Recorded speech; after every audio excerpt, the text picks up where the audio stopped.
तो इस कहानी के शुरू में हम एक फिशरमैन को देखते हैं, एक मछेरे को जो मछलियां पकड़ता है। वो समुद्र में अपना मछलियां पकड़ने वाला नेट फेंकता है। ये काम उसने आज से पहले भी कई मर्तबा किया था, लेकिन आज पता नहीं क्या हुआ, उसका नेट नीचे समुद्र में कहीं फंस गया, जिसे निकालने के लिए उसने समुद्र के अंदर जंप कर दी, लेकिन वो वापस नहीं आ पाया क्योंकि मछलियों के एक बहुत बड़े ग्रुप ने उसे घेर लिया था। यही जर्मनी में अब हम लाइट हाउस में बैठी चार्ली को देखते हैं, जिसे अचानक समुद्र से कुछ गलत सिग्नल मिलने पर वो अपने एक साथी के साथ समुद्र के अंदर जाती है, जहाँ उसे अपना मैरीन ट्रैकर एक फिशिंग नेट के अंदर फंसा दिखता है। और सीन यही से कट होकर अब कनाडा में शिफ्ट हो जाते हैं। यहाँ पर लियोन, जो कि व्हेल फिश के ऊपर रिसर्च करता है, वो समुद्र के किनारे आया है क्योंकि एक बहुत बड़ी जख्मी व्हेल उन्हें समुद्र के किनारे मरी हुई मिली है। लोकल फिशरमैन के मुताबिक इस व्हेल ने उनकी बोट के ऊपर हमला करने की कोशिश की थी और अपने आप को बचाने के चक्कर में ये व्हेल उनसे जख्मी हो गई। दोबारा जर्मनी के अंदर हम चार्ली को देखते हैं, जो अब समुद्र के अंदर एक नया मैरीन ट्रैकर लगा रही है ताकि वहाँ रहने वाले सभी जानवरों के ऊपर वो नजर रखे और उनके बारे में जानकारी हासिल कर सके। यहाँ कनाडा में लियोन व्हेल्स के एबनॉर्मल बिहेवियर को ट्रेस करता है और इसके बारे में अपनी दोस्त को भी बताता है, जो कि टूरिस्ट को समुद्र की सैर करवाती थी और व्हेल्स दिखाती थी। लेकिन अब देर हो चुकी थी, वो टूरिस्ट वाली बोट समुद्र के दरमियान ले जा चुकी थी। लियोन भी अपनी बोट लेकर समुद्र के दरमियान जाता है और दो व्हेल्स को नोटिस करता है। सारे टूरिस्ट भी उनके सामने मौजूद व्हेल की जंप्स को एंजॉय कर रहे थे, लेकिन अगले ही पल उस व्हेल ने अजीबोगरीब तरीके से उस बोट के ऊपर ऐसा हिट किया कि वो दो हिस्सों में टूट गई और सभी टूरिस्ट पानी के अंदर चले गए। लियोन, जो इन लोगों को इस बारे में पहले से ही इन्फॉर्म करना चाहता था, वो तेजी से इन लोगों की तरफ बढ़ता है और इन्हें रेस्क्यू करने लग जाता है, लेकिन इस सब में वो अपनी दोस्त को नहीं बचा पाया। सीन यही से कट होकर एक फ्रेंच रेस्टोरेंट में शिफ्ट होते हैं, जहाँ पर सी फूड को बनाया जा रहा था। एक शेफ बहुत ही महारत से एक क्रैब को काटने की कोशिश करता है, तभी उसके अंदर से एक अजीब सा व्हाइट लिक्विड उछलकर उसके मुंह पे गिरा। शेफ अपना मुंह धोकर दोबारा काम शुरू कर देता है। शाम तक वो ऐसे ही काम करता रहा, लेकिन शाम के बाद उसकी हालत बिगड़ने लगी, यहाँ तक कि वो मर भी गया। इसी होटल में काम करने वाले दो और शेफ की हालत भी अजीब तरीके से बिगड़ गई, जिन्हें भी आईसीयू लेकर जाना पड़ा। कोई नहीं जानता था कि उनके साथ क्या हुआ। सभी इस रिसर्च में लग जाते हैं। साइंटिस्ट समुद्र की सतह से एक शिप के जरिए कुछ सैंपल्स कलेक्ट करते हैं। ये सैंपल्स आइस वॉर्म्स के थे, ऐसे कीड़ों के जो बर्फ में रहते हैं। ये कीड़े पहले कभी नहीं देखे गए थे। लैब में जब इन कीड़ों की जांच की जाती है तो पता चलता है कि इनके जॉ भी हैं और ये आम कीड़ों से कई ज्यादा बच्चे पैदा करने की सलाहियत रखते हैं। यहाँ हम देखते हैं कि लियोन एक फिशरमैन से मिला है, जिसने खुद व्हेल के बोट पर अटैक करने वाले इंसिडेंट को देखा था। वो लियोन और पुलिस को बताता है कि सिर्फ उसी बोट को नहीं, पिछले दिन उसने ऐसे कई हादसे देखे हैं जिसमें बहुत सारी बड़ी बड़ी व्हेल्स बोट के ऊपर हमला कर रही थी। ये सुनकर लियोन बाहर निकलता है तो उसे वो शिप नजर आती है जिसे पहले रिसर्च के लिए समुद्र में भेजा गया था। इस मरतबा शिप के निचले हिस्से से कुछ अजीब चीजें चिपकी हुई थी जो पहले कभी नहीं देखी गई थी। लियोन उन्हें रिसर्च के लिए भेज देता है और यहीं पर एक और शिप को भी अब समुद्र के बीचों बीच भेजा जाता है, जिसके जरिए एक सैंपलर को समुद्र की सतह तक भेजा जाता, जब वही अजीबोगरीब वॉर्म्स पैदा हो रहे थे जिनके ऊपर ये रिसर्च कर रहे हैं। लेकिन सैंपल कलेक्ट करने में ये लोग कामयाब नहीं हो पाए क्योंकि शिप में होने वाली खराबी की वजह से वहाँ एक बहुत बुरा धमाका हुआ था। शिप और शिप में बैठे हुए लोग बच तो गए, लेकिन अब वो बहुत ज्यादा डर चुके थे। यहाँ लैब के अंदर साइंटिस्ट पहले वाले पकड़े हुए वॉर्म्स के ऊपर ही रिसर्च करते हुए इस नतीजे तक पहुंचे हैं कि इन वॉर्म्स में कुछ बैक्टीरियाज भी हैं और ये लोग आइस यानी बर्फ को खाते हैं। ऐसे बर्फ को खाते खाते ये लोग समुद्र की कई गुना सतह के अंदर जा सकते हैं। अब जर्मनी में जहाँ चार्ली पहले भी लाइट हाउस में थी, उसी लाइट हाउस के अंदर हम बहुत सारे अलर्ट्स नोटिस करते हैं, जिसे देखकर चार्ली भी घबरा गई। इससे पहले वो कुछ कहती, हमें समुद्र के अंदर अजीब सा एक भंवर दिखाई देता है जो अपने ऊपर चलने वाली बोट को अपने अंदर ही ले गया। इसके फौरन बाद हमें एक शहर दिखाया गया जहाँ पे ब्रिज पे दो लोग खड़े हुए आपस में बातें कर रहे थे। लड़की अपने फ्रेंड के हाथ में पकड़ी हुई बुक उठा के पानी में गिरा देती है। बुक के पानी में गिरते ही ये लोग एक अजीबोगरीब मंजर देखते हैं। एक ही वक्त में हजारों जेलीफिश समुद्र की सतह पर आ गई थी।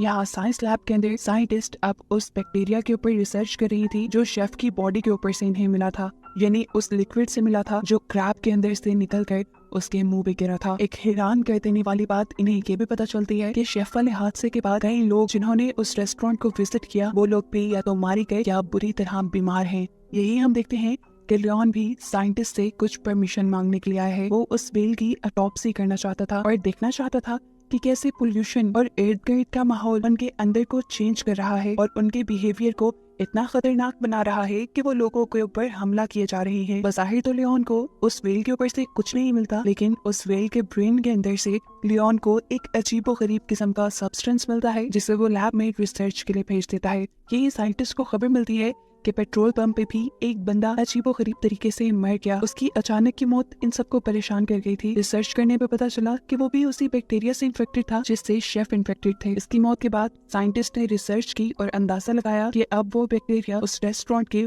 वाटर सप्लाई सिस्टम के जरिए फैल रहा है। यहाँ लियोन को भी इस चीज की खबर मिलती है कि दुनिया के कई हिस्सों में यानी समुद्र की कई अलग-अलग जगह पर व्हेल्स ने शिप्स के ऊपर अटैक किया है। ये बात उसके लिए हैरान कर देने वाली थी। लियोन मैप पे दिखाई गई सारी जगहों को एक लाइन के जरिए मैच करता है और फिर एक पैटर्न बनने पे वो अंदाजा लगाता है कि ये व्हेल्स माइग्रेशन कर रही थी और माइग्रेशन करते हुए ही इनके अंदर अजीबोगरीब बिहेवियर पैदा हुए। लियोन इन चीजों की वजह जानने में देर नहीं लगाना चाहता था, इसीलिए वो खुद एक कैमरा लेकर पानी के अंदर जंप कर देता है। उसका मिशन था समुद्र की गहराइयों में सोती हुई व्हेल्स के ऊपर कैमरा लगाना, जो लगाने में वो कामयाब भी हो जाता है। दूसरी तरफ हमें पता चलता है कि जापान के लोगों को भी समुद्र की सतह से ऐसे ही बैक्टीरिया और फॉर्म मिले थे जिनके ऊपर लियोन की टीम रिसर्च कर रही थी, लेकिन उसके बारे में उन्होंने दुनिया वालों को नहीं बताया। यार लियोन की टीम लियोन के व्हेल के ऊपर लगाए गए कैमरा के जरिए ये देख पाते हैं कि समुद्र की गहराई में एक ऑयल कंपनी ने बहुत बड़ा गड्ढा कर दिया था। वो लोग यहाँ से ऑयल निकालना चाहते थे,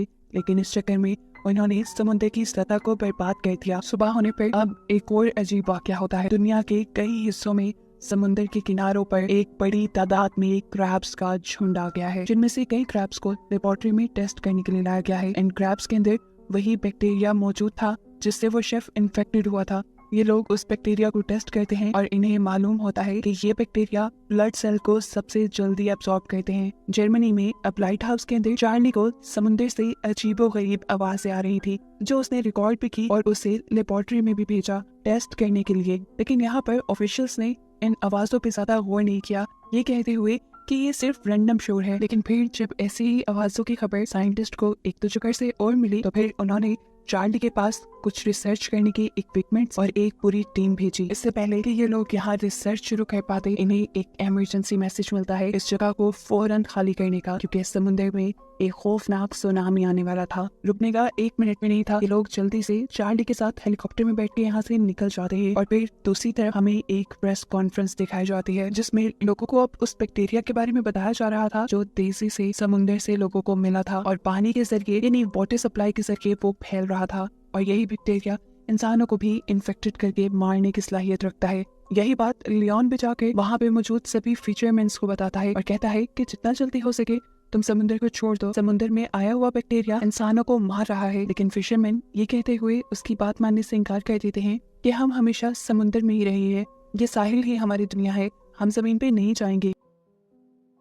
इस सब के बाद हमें साइंटिस्ट की एक मीटिंग दिखाई जाती है, जहाँ पर बहुत सारे साइंटिस्ट इसी वाकये के ऊपर रिसर्च कर रहे थे और सोच रहे थे कि ऐसा कैसे हो सकता है कि एकदम से एक बैक्टीरिया पैदा हो और वो इतना जल्दी फैलने लग जाए। कुछ साइंटिस्ट का ख्याल था कि ये बैक्टीरिया जानबूझ के किसी और का फैलाया गया है, लेकिन कुछ इस बात को मानने के लिए तैयार नहीं थे। फिर अपनी इस मीटिंग के बाद ये लोग अब गवर्नमेंट ऑफिशियल से मीटिंग करते हैं और उन्हें बताते हैं कि समुद्र में पैदा होने वाला एक बैक्टीरिया पूरी ही मैरीन लाइफ को इफेक्ट कर चुका है, यानी समुद्र में रहने वाले सभी जानवरों के ऊपर हमला कर चुका है।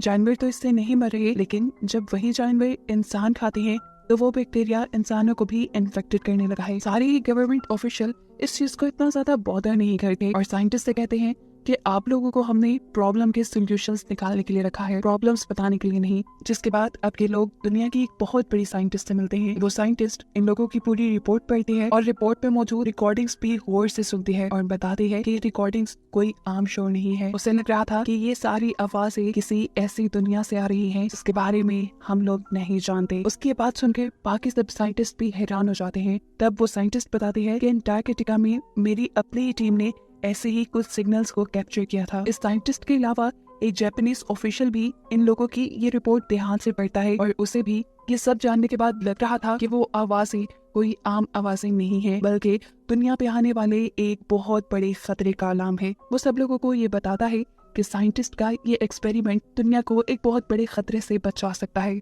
यहाँ पर सभी साइंटिस्ट बैठे हुए मीटिंग कर रहे थे और ये डिस्कस कर रहे थे कि आखिर इन आवाजों का अंजाम क्या हो सकता है, इनके ऊपर कौन से खतरे आ सकते हैं और उनसे बचा कैसे जा सकता है। अब साइंटिस्ट को जो कुछ भी करना था वो आर्कटिक ओशन पे जाकर करना था, इसीलिए सब अपने घर वालों से आखिरी बार मिलते हैं और अपना सफर शुरू कर देते हैं। साइंटिस्ट की कैलकुलेशन के मुताबिक सबसे ज्यादा बैक्टीरिया एंटार्कटिका की एक वैली में है और ये भी हो सकता है कि शायद ये सारे ऑर्गेनिजम्स और ये सारे बैक्टीरिया वहाँ पे हजारों साल पहले से ही रह रहे हों और बर्फ में जमे हुए हों, ऐसे किसी को उनके बारे में पता न चला हो। ये लोग सफर पे निकल चुके थे, सभी एक शिप पे थे और सभी अपनी ड्यूटी अच्छे से कर रहे थे। एक रिपोर्टर भी इनकी शिप पे मौजूद थी जो हर किसी का एक छोटा छोटा इंटरव्यू ले रही थी। एकदम से शिप किसी ऐसी जगह से गुजरती है कि शिप के अंदर के सारे सिग्नल्स 1 मिनट के लिए इंटरप्ट हो जाते हैं और ऐसा होते ही सारे साइंटिस्ट अलर्ट हो जाते हैं। ये जानते थे कि अब इन्हें एक ऐसा सिग्नल मिलने वाला है जो हो सकता है उसी मिस्टीरियस ऑर्गेनिज्म ने भेजा हो जिस पे रिसर्च करना चाहते हैं।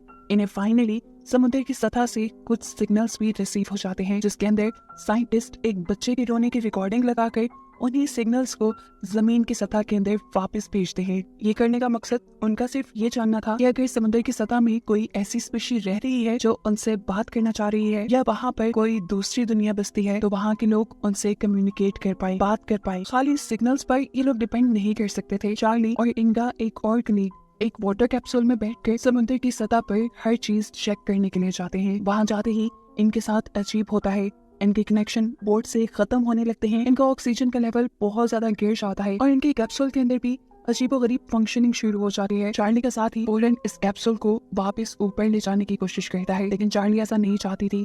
वो अपने कैप्सूल की लाइट्स बंद कर देती है और उससे यहाँ पर कुछ चमकता हुआ दिखाई देता है, जिसके बाद ये लोग अपने कैप्सूल को लेकर वापस बोट की तरफ आ जाते हैं। बोट के नीचे एक छोटा सा कंपार्टमेंट खुलता है और कैप्सूल इनकी बोट के अंदर आ जाता है। जहाँ जाने पर अब सब लोग उनसे पूछते हैं कि नीचे आप लोगों ने क्या देखा। चार्ली का साथी बताता है कि उसने नीचे कुछ नहीं देखा, जबकि चार्ली कह रही थी कि उसने नीचे बहुत सी चमकती हुई रोशनी देखी है। अभी ये लोग ये बातें ही कर रहे थे कि इतनी ही देर में इनको समुद्र की गहराई से और सिग्नल्स रिसीव होते हैं जो बच्चे की रोने वाली आवाजों का जवाब था। यानी साफ जाहिर था कि नीचे अगर कोई क्रिएचर या स्पीशी है वो उनसे बात करने लगी है। वापस आने वाले सिग्नल भी बच्चे के रोने की आवाजों के ही थे, लेकिन उनके अंदर बहुत सारी चेंजेस थे और साइंटिस्ट के मुताबिक इसका मतलब है कि वो बैक्टीरिया इंसानों को समझ पा रहे हैं और उन्होंने ही ऑल्टर करके इन्हें तब्दील करके ये मैसेज, ये सिग्नल उन तक पहुंचाया है। अब शिप के अंदर बने हुए ही पूल के अंदर का सीन दिखाया जाता है जिसके पास चार्ली का वाटर कैप्सूल भी रखा था। यहीं पर वो जर्नलिस्ट भी थी और इधर की सारी चीजों को रिकॉर्ड कर रही थी। एकदम से उसे पूल के अंदर बहुत सी रोशनियां दिखाई देती हैं और फिर वो पूल के अंदर ही गिर जाती है। जैसे ही साइंटिस्ट ये चीज देखते हैं तो वो फौरन इस लड़की को रेस्क्यू करते हैं और फिर टेस्ट करने में पता चलता है कि वो लड़की भी उसी बैक्टीरिया से इन्फेक्टेड हो गई है। और जब यह हुआ था तब एक और मर्तबा शिप के सभी सिग्नल्स इंटरप्ट हो गए थे। इन सारे सिग्नल्स इंटरप्शन के बाद उन्हें दोबारा समुद्र के अंदर रहने वाले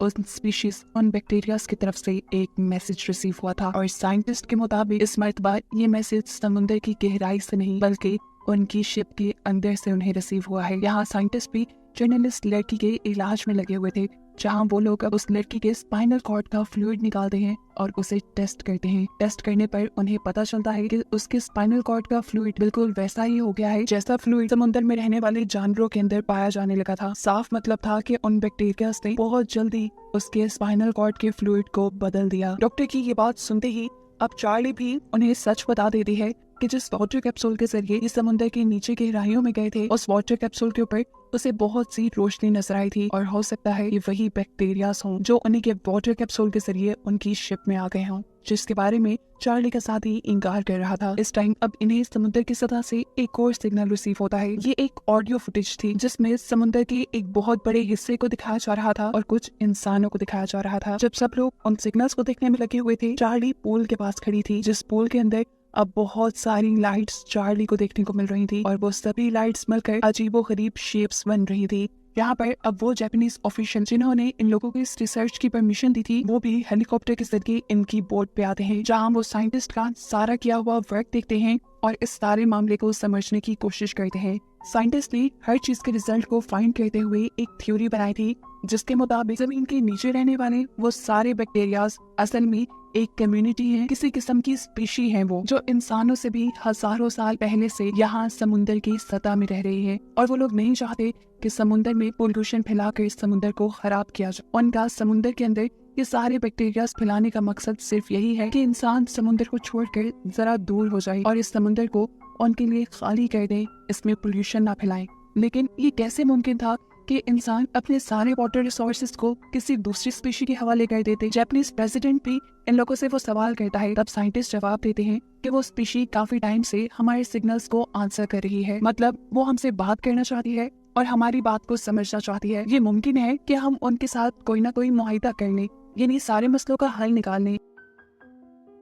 अभी ये लोग ये बात कर ही रहे थे कि वहाँ दूसरी साइंटिस्ट एक ऐसा केमिकल बना लेती है जिसके जरिए इन बैक्टीरियाज को मारा जा सकता है। ये लोग ये केमिकल पूरे समुद्र में भी डाल सकते थे, लेकिन इनका हेड साइंटिस्ट ऐसा करने से मना कर देता है। समुद्र में डालना तो इस केमिकल को दूर की बात, वो इस केमिकल को शिप के पूल में डालने के हक में भी नहीं था। लेकिन फिर ज्यादा लोग ये फैसला करते हैं कि वो ये एक्सपेरिमेंट करके देखेंगे। सभी लोग शिप के पूल के पास खड़े हो जाते हैं और फिर उस केमिकल को उस पूल के अंदर डाला जाता है। देखते ही देखते वहाँ पानी में एक अजीब सा उभार आ जाता है। एक जोरदार चीख इन सबको सुनाई देती है, जिसकी वजह से शिप के सभी कांच की चीजें टूट जाती हैं। शिप के सारे फंक्शंस काम करना बंद कर देते हैं, यहाँ तक कि मशीनरी भी। और ऐसे ये लोग समुद्र के अंदर फंस जाते हैं। ये लोग अब यहाँ से जल्द निकलना चाहते थे, लेकिन तभी इन्हें पता चला कि अजीब तरीके से इनके इर्द गिर्द मौजूद बर्फ बहुत तेजी से इनकी शिप के करीब आकर उसे कैप्चर कर रही है। बाहर निकलकर ये लोग देखते हैं तो इनकी शिप के नीचे ब्लू कलर की लाइट नजर आ रही थी, जो इनकी शिप को खींचकर किसी दूसरी जगह ले जा रही थी। शिप के कैप्टन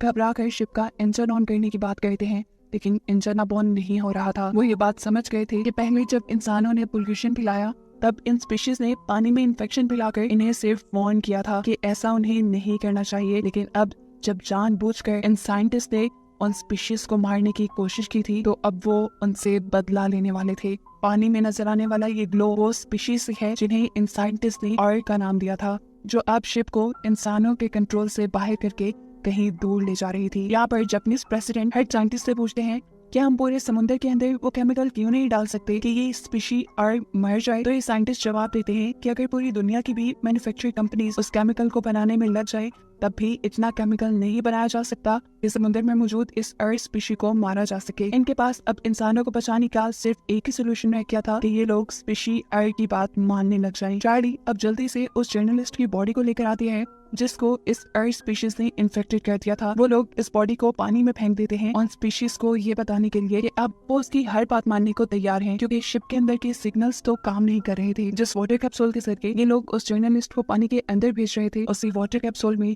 चार्ली खुद भी बैठ जाती है और फिर एक ऐसा लिक्विड अपने दिल के अंदर इंजेक्ट करती है, जो लिक्विड इन स्पीशी की फैलाई इन्फेक्शन से बना था। ऐसा करने के बाद उसने अपने कैप्सूल के दरवाजे खोल दिए। वो नहीं जानती थी कि अब उसके साथ क्या होगा। उसके दरवाजा खोलते ही वो पानी के अंदर तैरने लगी और दूसरी तरफ इन स्पीशीज ने उनकी बोट को छोड़ दिया। बोट के इर्द गिर्द आए सभी बर्फ के टीले बोट से दूर हो गए और समुद्र के अंदर हमें चार्ली को दिखाया गया, जिसको लाइट्स ने अपने अंदर ऐसे कवर किया हुआ था जैसे वो उसका ख्याल कर रहे हों। जिसके बाद अब अगले सीन में हमें चार्ली को समुद्र के किनारे पे दिखाया जाता है। वो अभी भी जिंदा है और उसकी आंखें खुलने पर उसकी आंखें बिल्कुल उन्हीं स्पीशीज की तरह चमक रही हैं। मतलब चार्ली अपने मकसद में कामयाब हो चुकी है, उसने उन स्पीशीज के साथ दोस्ती कर ली है। और बस यही दिखाते हुए ये सीरीज यहाँ खत्म हो जाती है।